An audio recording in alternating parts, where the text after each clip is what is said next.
La France, 5e puissance économique mondiale, a de nombreux atouts. Connue et reconnue pour sa gastronomie, sa créativité culturelle, elle est également attractive d'un point de vue économique. Et oui, malgré la crise, près de 700 décisions d'investissement étrangers en 2012 ont été enregistrées, créant ainsi plus de 26 000 emplois, selon l'étude publiée par l'Agence française pour les investissements internationaux. Alors pourquoi investir en France? C'est ce que nous sommes allés demander à l'AFI et aux entrepreneurs étrangers déjà implantés sur le territoire.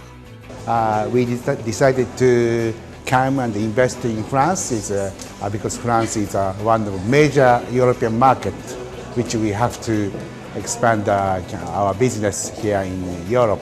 France is a very good country to start with. Et oui, un marché situé au cœur de l'Europe avec de nombreux secteurs à valeur ajoutée.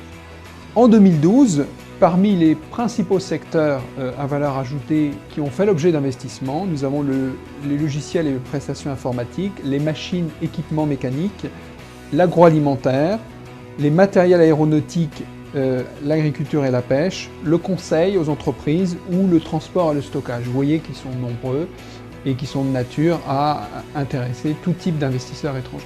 Et si les investissements étrangers sont disséminés dans toutes les régions en France, c'est encore la région parisienne qui attire le plus grand nombre d'entre eux. Effectivement, donc la région parisienne, qui compte près de 30% du PIB de notre pays, attire à peu près du même ordre de grandeur, près de 30% des investissements étrangers en France. Et ces investissements étrangers sont d'une grande diversité.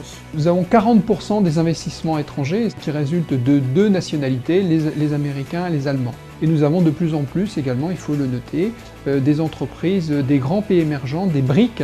Les BRIC représentent en 2012 8% du total des investissements étrangers.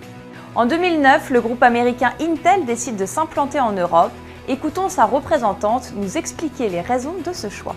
Being in France is extremely strategic because France is a major partner, first of all, also in the infrastructure in Europe for high-performance computing. The second reason is because there is a unique blend of excellent education, research institution, and also industries that are using HPC, high-performance computing. Intel créera son premier laboratoire à Paris. Le Danemark aussi a fait le choix de la France, comme Velux qui s'y implante en 1974. The main features for the motivation for Velux to be here in France is first to be very locally close to our customer. And the second thing is by being local, we save lots of CO2 and lots of energy as well in our products. The Velux Group has decided to have their research and development center both in Denmark and in France, close to Besançon, in Marnay, for the roller shuttle. Et si les grandes entreprises ont fait le choix de la France, les PME étrangères et les ETI ne sont pas en reste. Et oui, les atouts de l'Hexagone sont nombreux. Nous sommes la première destination touristique au monde. C'est le deuxième étage de notre marché. Et puis nous avons un troisième étage qui est la démographie. Un dernier atout reconnu et pas des moindres, la main-d'œuvre. Nous avons une main-d'œuvre de qualité, très productive, productivité horaire une des meilleures en Europe, une main-d'œuvre très formée. Ce sont des atouts, des facteurs dont sont friands les entreprises étrangères.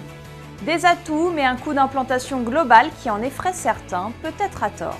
Quand on regarde le coût global, non seulement le coût du travail, mais le coût d'implantation, des fluides, de l'électricité, le gaz, l'eau, on s'aperçoit que la France est très bien placée vis-à-vis de ses concurrents européens.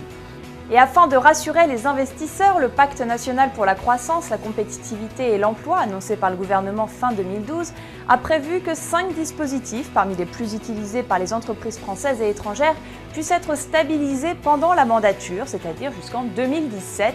Ainsi, les secteurs porteurs multiples, l'excellence des pôles de compétitivité, la qualité et la productivité de la main-d'œuvre ou encore la position géographique stratégique font que la France reste un État incontournable pour les investisseurs étrangers. À bientôt!